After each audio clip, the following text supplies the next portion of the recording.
Shalom, good morning to all. పరమతండ్రి సన్నిధిలో ఆయన యొక్క జీవం గల వాక్యమును వింటూ జీవాన్ని పొందుకుంటూ సంతోషంగా ఉన్నారు కదా.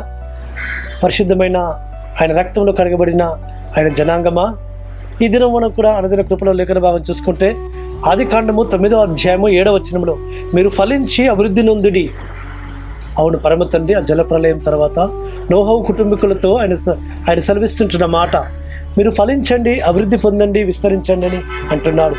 అవును ప్రియులారా, పరమతండ్రి యొక్క ఆశీర్వాదముతో ఫలము పొందుకొని వర్ధిలించే ఆ యొక్క గొప్ప స్థితి ఎవరికి కలుగుతుందంటే పరిశుద్ధులైన నీతిమంతులైన ఆయన భక్తులకు అలాంటి ఆ ఆశీర్వాదం వారు సంతరించుకుంటారు.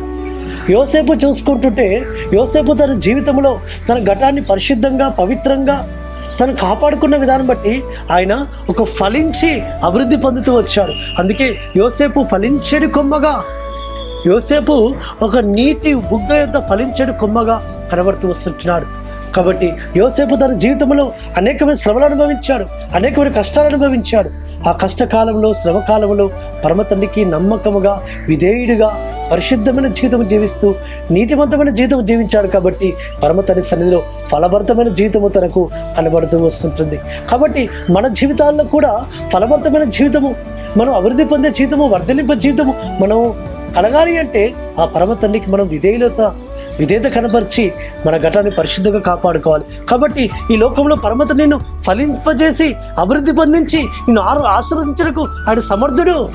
కాబట్టి ఆయనలో ఉంటేనే కానీ తీగ ఎంతమాత్రం ఫలించదు. కాబట్టి మనం ఫలించాలని, ఆ ఫలము అభివృద్ధికరంగా మారాలని, అభివృద్ధికరంగా మరి అనేకులకు ఆశ్చర్యకరంగా మనం ఉండాలని ఆ పరమతండ్రి ఆశపడుతూ ఆయన ఏమంటున్నాడంటే, మీరు కూడా ఫలించండి, ఫలించి అభివృద్ధి పొందండి, అభివృద్ధి పొంది మీరు విస్తరించండి. కాబట్టి ఈ లోకములో పరమతండ్రి మనల్ని కూడా ఒక ప్రత్యేకమైన జనాంగముగా చేశాడు. ఎందుకొరకంటే ఫలించాలని, ఆ ఫలభరితమైన జీవితము అనేకులకు ఆశ్చర్యకరంగా ఉండాలని. కాబట్టి యోసేపు ఫలించాడు, అనేకులకు ఆశ్చర్యకరంగా ఉంటూ వచ్చాడు. కాబట్టి ఆశీర్వాదము మనం కూడా పొందుకుందాం. యోసేపు వలె మనం కూడా ఫలిస్తాం, అభివృద్ధి పొందుదాం, ఆస్వాదింపబడదాం, అనేకులకు ఆశ్చర్యకరంగా మార్చబడదాం. అట్టి కృప పరమతండ్రి మనకు సమృద్ధిగా అనుగ్రహించుగాక. ప్రార్థన చేసుకుందాం. పరలోకందరమ తండ్రి, సర్వోన్నత జీవాధిపతి, మీరు ఫలించి అభివృద్ధి పొందునని సెలవిచ్చినారు. ఆ వాగ్దానం మా పక్షంలో కూడా నెరవేర్చి మా జీవితాలకు కూడా అభివృద్ధి ఆశీర్వాదం దయచేయమని ప్రార్థిస్తూ యెహోవా నామమున స్తుతించి ప్రార్థించి వేడుకుంటున్నాము తండ్రి, ఆమేన్.